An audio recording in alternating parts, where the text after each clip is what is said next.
ভাইয়া বেশি জোরে হয়ে যাচ্ছে কিন্তু। তখন ভাইয়া বলল, আসতেই তো হচ্ছে, ভয় পাবার কিছু নেই। আমি হালকা শ্বাস নিয়ে বললাম, ঠিক আছে, তাহলে আস্তে করো কাজটি। ভাইয়া ধীরে ধীরে সবটা ঠিক করার চেষ্টা করল, আর আমি চোখ বন্ধ করে নিজেকে শান্ত করার চেষ্টা করলাম। তো বন্ধুরা, এই সম্পূর্ণ সত্য ঘটনাটি যদি জানতে চান তাহলে ভিডিওটি না টেনে সম্পূর্ণ দেখবেন। আমি এখন শুরু থেকে শেষ পর্যন্ত সম্পূর্ণ ঘটনাটি বলছি। বন্ধুরা, আমার নাম আয়শা, আমার বাড়ি খুলনাতে। আমার বড় ভাইয়ার নাম সুজন। আমার বয়স 24 বছর আর ভাইয়ার বয়স 29 বছর। আমি বর্তমানে লেখাপড়া করছি। ভাইয়ার স্ত্রী মারা গেছে মাত্র 2 মাস হলো। তিনি 2 বছর বিদেশ ছিলেন। তারপর বাংলাদেশে এসে একটি সুন্দরী মেয়ে দেখে দ্রুত বিয়ে করেন, কারণ ভাইয়া মাত্র 4 মাসের ছুটির জন্য এসেছেন। আরও বাকি 3 বছর তাকে বিদেশে থাকতে হবে, তারপরে একবারে বাংলাদেশে চলে আসবে। কিন্তু ভাইয়া দ্রুত বিদেশ থেকে এসে বিয়ে করল অনেক সুন্দর একটি মেয়ে দেখে। তার ফ্যামিলি অনেক ভালো ছিল, আমার ভাবিও অনেক ভালো ছিল। বিয়ের কিছুদিন পরেই অসুস্থ হয়ে ভাবি মারা গেল। তারপর থেকে ভাইয়া একা হয়ে গেল। ভাবি মারা যাওয়ার কিছুদিন পর হঠাৎ করে আমি রাতে ঘুমাচ্ছিলাম, সেই সময় ভাইয়া আমার ঘরে আসলো। হঠাৎ রাতে দরজার শব্দে আমার ঘুম ভেঙে গেল। দেখি ভাইয়া আমার ঘরে দাঁড়িয়ে আছে। আমি অবাক হয়ে জিজ্ঞেস করলাম, ভাইয়া এই রাতে এখানে কেন? ভাইয়া দীর্ঘশ্বাস ফেলে বলল, আয়শা, আমি একা থাকতে পারি না। ভাবির মৃত্যুর পর থেকে ভয় আর অস্থিরতায় ঘুমোতে পারি না, তাই একটু তোমার সাথে বসতে ইচ্ছে হলো। আমি বুঝতে পারলাম ভাইয়া সত্যি মানসিকভাবে ভেঙে পড়েছে। আমি তাকে শান্তভাবে বসতে বললাম এবং চেষ্টা করলাম কথা বলে তাকে স্বাভাবিক করতে। কিন্তু হঠাৎ করেই ভাইয়া আমাকে একটি প্রশ্ন করল। প্রশ্নটা শুনে আমি বুঝতে পারলাম ভাইয়া ভাবির মৃত্যুতে ভেঙে পড়ার চেয়ে অন্য কিছু নিয়ে বেশি ভাবছে। সে আমাকে জিজ্ঞেস করল, তুই কি বর্তমানে কোনো ছেলের সঙ্গে সম্পর্কে আছিস, অথবা এমন কাউকে পছন্দ করিস যাকে তুই ভবিষ্যতে বিয়ে করতে চাইবি? ভাইয়ার হঠাৎ করা প্রশ্নে আমি একটু চমকে গেলাম। কিছুক্ষণ চুপ করে থেকে উত্তর দিলাম, না ভাইয়া, আমি এখন পড়াশোনাতেই মন দিচ্ছি, এইসব নিয়ে ভাবিনি এখনো। আমার উত্তর শুনে ভাইয়া হঠাৎ হেসে উঠল। সেই হাসির ভেতরেও একটা শূন্যতা লুকিয়েছিল। সে বলল, জানি তুই এখনো এসব নিয়ে ভাবিস না, কিন্তু মানুষ তো চিরকাল একা থাকতে পারে না আয়শা। একসময় তোরও একজনকে লাগবে যার কাছে তুই সবকিছু বলতে পারবি। আমি অবাক হয়ে তার দিকে তাকালাম। মনে হলো ভাইয়া আসলে নিজের একাকিত্বের কথাই ঘুরিয়ে ফিরিয়ে আমাকে বোঝাতে চাইছে। আমি চুপ করে রইলাম। ঘরে তখন শুধু ঘড়ির টিকটিক শব্দ আর আমাদের নিঃশ্বাস শোনা যাচ্ছিল। হঠাৎ ভাইয়া চেয়ার থেকে উঠে জানালার কাছে গিয়ে দাঁড়ালো। বাইরের অন্ধকারের দিকে তাকিয়ে অদ্ভুত স্বরে বলল, আয়শা, জানিস তো, অনেক সময় মানুষ নিজের জীবনের বড় বড় কষ্ট অন্যকে বলতে পারে না। ভেতরে ভেতরে সেই কষ্ট জমে জমে একসময় পাহাড়ের মতো ভারী হয়ে যায়। তখন মনে হয় বুকটা ফেটে যাবে। আমি স্তব্ধ হয়ে তার দিকে তাকালাম। ভাইয়ার গলায় অদ্ভুত কম্পন, চোখে কেমন অচেনা দৃষ্টি। মনে হলো সে অন্য কিছু লুকিয়ে রাখছে। তুই ভাবছিস আমি ভাবির জন্য ভেঙে পড়েছি, কিন্তু আসল সত্যিটা ভিন্ন। আমার বুক ধক করে উঠল। আমি বললাম, মানে কি বলতে চাইছো ভাইয়া? ভাইয়া ধীরে ধীরে ঘুরে আমার দিকে তাকালো। তার চোখের দৃষ্টি আমাকে অস্থির করে দিল।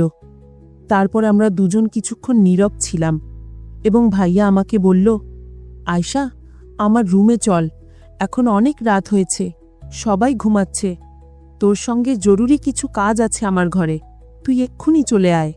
তারপর আমি ভাইয়ার ঘরে যাওয়ার আগে অনেক কিছু ভাবলাম। হঠাৎ ভাইয়া আমাকে এই কথা কেন বলল, এবং কি এমন কাজ থাকতে পারে তার ঘরে? আমি তো কিছুই বুঝতে পারছিলাম না। আমি ধীরে ধীরে ভাইয়ার ঘরের দিকে হাঁটতে লাগলাম। করিডোরের বাতিগুলো নিভিয়ে রাখা, চারপাশে এক ধরনের নিস্তব্ধতা। আমার মনে হাজারটা প্রশ্ন ঘুরপাক খাচ্ছিল। ভাইয়া হঠাৎ এত রাতে আমাকে কেন ডাকল? কি এমন কথা বলবে সে? ভাইয়ার ঘরের দরজা খোলা ছিল। আমি ভেতরে ঢুকতেই সে শান্ত গলায় বলল, আয়েশা, দরজাটা লাগিয়ে দে, বাইরে যেন কেউ শব্দ না পায়। আমি দরজাটা ধীরে ধীরে বন্ধ করে তালা লাগালাম। ঘরটা অদ্ভুত নীরব, বাতাসে যেন কিছু ভারী কথা জমে আছে। ভাইয়া জানালার পাশে দাঁড়িয়েছিল, মুখটা গম্ভীর আর চোখে একটা গভীর দৃষ্টি। আমি কেঁপে ওঠা গলায় বললাম, ভাইয়া, কি হয়েছে? তুমি এত অদ্ভুত আচরণ করছো কেন? ভাইয়া ধীরে ধীরে আমার দিকে ঘুরে দাঁড়ালো। এবার তার গলাটা আগের মতো কাঁপছিল না, বরং দৃঢ় শোনাচ্ছিল। ভাইয়া ধীরে ধীরে আমার সামনে বসে বলল, আয়েশা, আমি এত রাতের জন্য তোর কাছে ডাকলাম কারণ আমি চাই তুই আমার সঙ্গে একটা গুরুত্বপূর্ণ বিষয় শেয়ার কর। এটা আমার জীবনের এক নতুন অধ্যায় শুরু করার ব্যাপার। আমি চোখ বড় করে তার দিকে তাকালাম। আমার হৃদয় আরও দ্রুত বেগে ধাক্কা দিচ্ছিল। হঠাৎ মনে হলো যে সব ভয় ও সংশয় আমার মনে ঘুরপাক খাচ্ছিল, তার সব কণা ধীরে ধীরে হালকা হতে শুরু করছে। ভাইয়া আমার দিকে গভীরভাবে তাকালো। তার চোখে এমন একটা দৃষ্টি যা আমাকে অস্থির করে দিল, আবার একই সঙ্গে আকৃষ্ট করল। হঠাৎ সে বলল, আয়েশা, এই রাতের জন্য তোর কাছে ডাকলাম কারণ আমি চাই তুই এমন কিছু জানো যা কেউ অন্যকে বলে না। এটা এমন কিছু যা জানলে তোর চোখ খুলে যাবে, তোর মনেও কৌতূহল জন্মাবে। আমি অবাক হয়ে তাকালাম, হৃদয় বেগে ধকধক করছে। বললাম, ভাইয়া, কি এমন আছে যা এত রাতের জন্য এত গুরুত্বপূর্ণ? ভাইয়া কিছুক্ষণ চুপ করে থেকে জানালার দিকে তাকিয়ে রইল। বাতাসে পর্দা হালকা দুলছিল। তার চোখে এমন এক চাপা দৃষ্টি যেন সে এক মহা গোপন কথা বুকের ভিতর লুকিয়ে রেখেছে। তারপর সে হঠাৎ আমার দিকে তাকিয়ে নিচু গলায় বলল, আয়েশা, তুই যেটা ভাবছিস ওটা না, আসল ঘটনা অন্যরকম। এই ঘরের ভেতর যা বলতে যাচ্ছি ওটা এতদিন আমি কারো কাছে বলিনি, আজ তোর কাছে বলছি। আমার বুক ধরফর করতে লাগল। মনে হচ্ছিল ভাইয়ার এই কথার পর সবকিছু বদলে যাবে। আমি গলা শুকিয়ে যাওয়া কণ্ঠে বললাম, ভাইয়া, তুমি এত রহস্য করে বলছো কেন? তুমি আমাকে ভয় পাইয়ে দিচ্ছ। ভাইয়া হালকা নিঃশ্বাস ফেলে তারপর ধীরে ধীরে আমার দিকে এগিয়ে এলো। তুই শুধু শুন, আমি যা বলবো তুই অবাক হয়ে যাবি। এই ঘটনাটা তুই কখনো ভাবতে পারবি না। ভাইয়া কথাটা সেরা করেই হঠাৎ নীরব হয়ে গেল। ঘরটার বাতাস যেন ভারী হয়ে উঠল। জানালা দিয়ে হালকা হাওয়া আসছিল, কিন্তু সেটাও যেন কেমন ঠান্ডা ঠান্ডা লাগছিল। সে হঠাৎ হাত বাড়িয়ে আমার কাঁধে রাখল। তার হাতের কম্পন আমি স্পষ্ট অনুভব করলাম। ভাইয়া আবার কিছুক্ষণ চুপ করে রইল। তার চোখ জানালার অন্ধকারের সঙ্গে মিশে যেন আরও গভীর হয়ে গেছে। বাতাসের হালকা শীষ যেন ঘরে একটা অদ্ভুত চাপ তৈরি করেছে। আয়েশা, সে ফিসফিস করে বলল, আমি যা বলবো সেটা তুই আগে কখনো শুনিসনি, কেউ কখনো জানে না। আজকে রাতটা আমার জন্য খুব গুরুত্বপূর্ণ। আমি অস্পষ্টভাবে মাথা নাড়ালাম, মনে হলো শ্বাস রুদ্ধ হয়ে যাচ্ছে। ভাইয়া ধীরে ধীরে আমার দিকে ঘুরে তাকালো, চোখে এক অদ্ভুত দৃষ্টি, যেমন কেউ চুপচাপ গোপন কিছুর ভিতর তাকাচ্ছে। আয়েশা, তুই কখনো ভাবতে পারিসনি যে কোনো মানুষ তার জীবনের কিছু ঘটনা এত গভীরে লুকিয়ে রাখে যে নিজের কাছেও তা ভাঙা কঠিন হয়ে ওঠে। কিন্তু আজ সেই মুহূর্ত এসে গেছে। আমি কেঁপে উঠলাম, ভেতরে কেমন অজানা উত্তেজনা ও ভয় একসাথে ভেসে উঠল। ভাইয়া আরও কাছে এসে বলল, তুই শুধু শুন, আমি যা বলবো তুই অবাক হয়ে যাবি।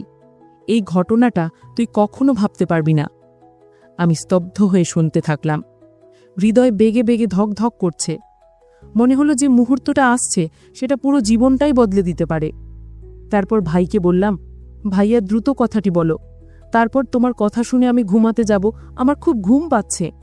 তখন ভাইয়া আমাকে বলল, তোর তো আমার কথা শোনার পর হয়তোবা ঘুম নাও আসতে পারে। কি বলো ভাইয়া, তুমি এগুলো কি বলছো? আমি কিছুই বুঝতে পারছি না। আমি শুধু এটা বুঝতে চাই যে আসলে তুমি কি বলতে চাও। আমাকে দ্রুত বলো, আমার আর অপেক্ষা করতে ইচ্ছে করছে না। প্লিজ বলো ভাইয়া। তারপর ভাইয়া আমাকে অনেক কিছু বলল এবং অনেক কিছু সেই সময় ঘটল। তো বন্ধুরা, কালকে পরবর্তী ভিডিওতে আপনাদের দ্বিতীয় পর্ব নিয়ে আসব। যারা যারা আজকের এই ভিডিওটি দ্বিতীয় পর্ব দেখতে চান অবশ্যই কমেন্ট করবেন, আর এই ভিডিওতে লাইক দিয়ে চ্যানেলটি সাবস্ক্রাইব করে রাখবেন। আর আগে থেকে যারা এই চ্যানেলটি সাবস্ক্রাইব করে রেখেছেন আপনাদের জন্য অনেক ভালোবাসা রইল।